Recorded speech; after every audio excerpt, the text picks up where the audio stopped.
So you've picked and chosen, and you don't want Jesus to be saying, I'm actually going to cut people off, and I'm going to create division, and I'm here to stir a shit up.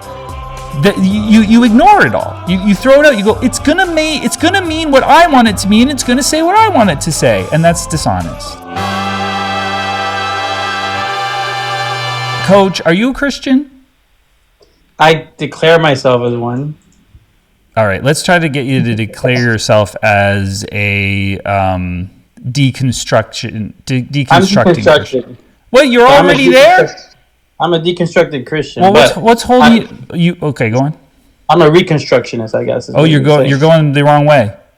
Sure. Why are you going the wrong way? Well, because my studies.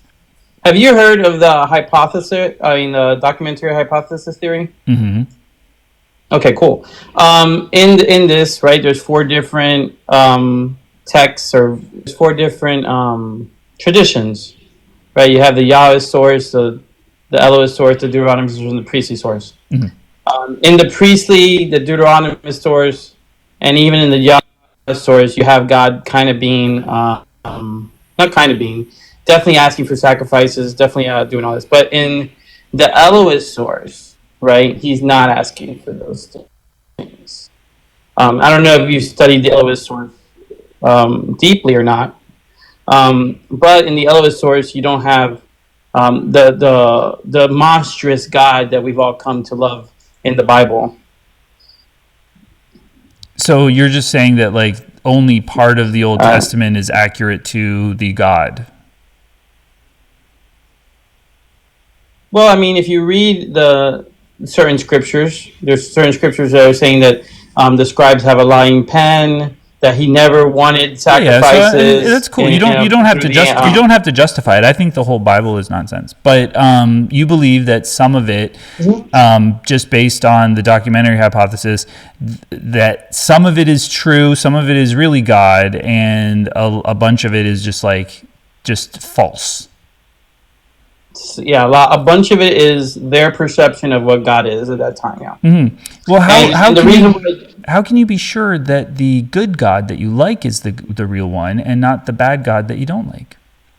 Yeah, so I would say the one that aligns with Jesus is why I picked that one. Also because that one's loving. So it might be more of I want it to be that God. I do believe that. Yeah. So which one is the Deuteronomy 13 God? That's a Deuteronomist. Anything that's in Deuteronomy is probably Deuteronomy, but maybe that's a whole other God. Or even the Exodus 32. So Exodus 32, Deuteronomy 13. This is the God that wants his people to kill those closest to him.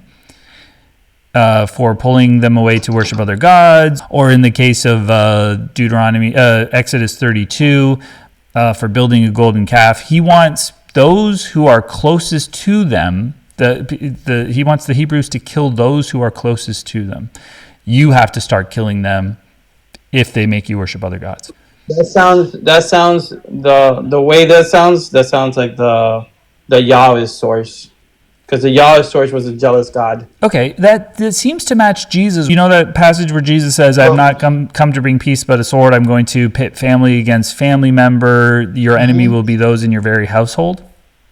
Yeah, so in that instance when Jesus is saying that, he's telling the disciples that the sword that he brought, the gospel, is going to separate families of the Jewish community. So the Jewish community is going to either to believe the gospel, right?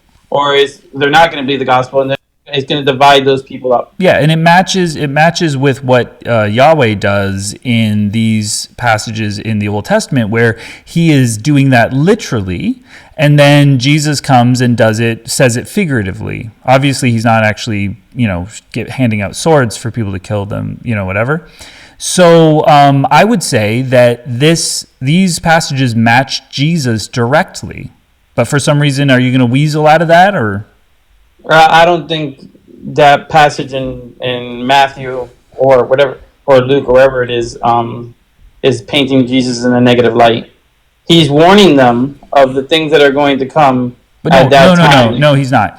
He's telling you that he has come to do that. He's not warning you of things to come. Why are you being passive with it?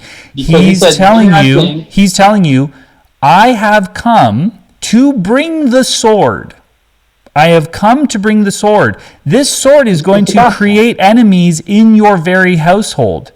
Remember when I was Yahweh, I had you stone people that were in your family.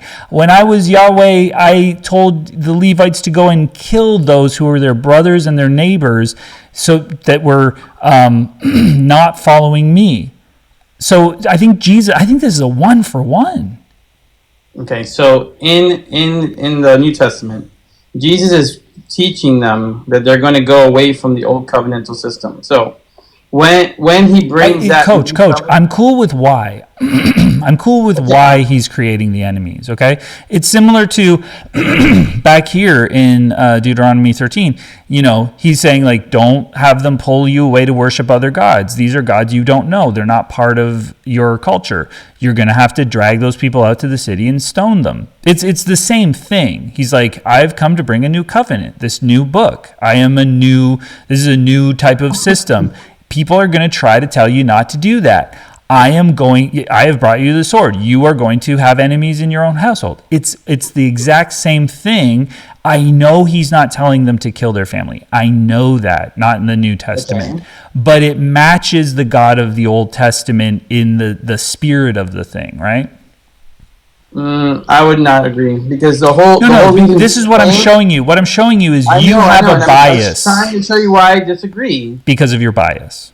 No, not because of my bias. Because in the New Testament, Jesus is trying to get them away from religion, right? The only people that Jesus calls hypocrites and really goes into, like, deeply, are the religious people that are calling other people sinners. You know what this sounds? This is such a splitting of hairs thing. This is like if you were like, Joel, you have to stop eating shiitake mushrooms, and I was just like, what are you talking about? Like, shiitake mushrooms are horrible.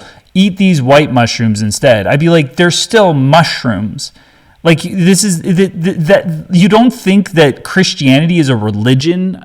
Like, are you out of your mind? It's still a mushroom. It's definitely a religion. So yeah, so they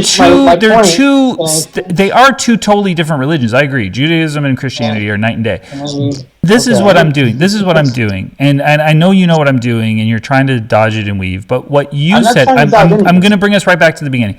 What you said was that you like certain parts of the Old Testament because it matches Jesus. And when I show you a passage that Jesus said that matches directly with the characters in the Old Testament that you don't like, you have to change what he says. Even though if you wanted to be honest and you wanted to look at everything in context like a Christian usually does and see it all as one like thing, and obviously you don't believe in univocality, but it's so easy to go, oh yeah, maybe that is the same character because he's doing the exact same thing. Anybody can see that, but because you don't want the Yahwist to be the real God, so you've picked and chosen. And you don't want Jesus to be saying, I'm actually going to cut people off and I'm going to create division and I'm here to stir a shit up. You ignore it all. You throw it out. You go, it's gonna mean what I want it to mean. It's gonna say what I want it to say, and that's dishonest. I'm not trying to be dishonest. Okay, the reason with yourself, not with me, with yourself. I'm not trying to. I'm trying to answer what the text is saying. Yeah, but you don't want what I it's your opinion, buddy. Okay, but yeah, I've got three scriptures which are, for once in the Bible's life, coherent, that work together, that show the same character requesting the same thing, and you are the first Christian who actually wants to turn it into a contradiction. You want it to not work. You're just like, no, that's a contradiction in the Bible. The Yahwist isn't the real God. See what happens?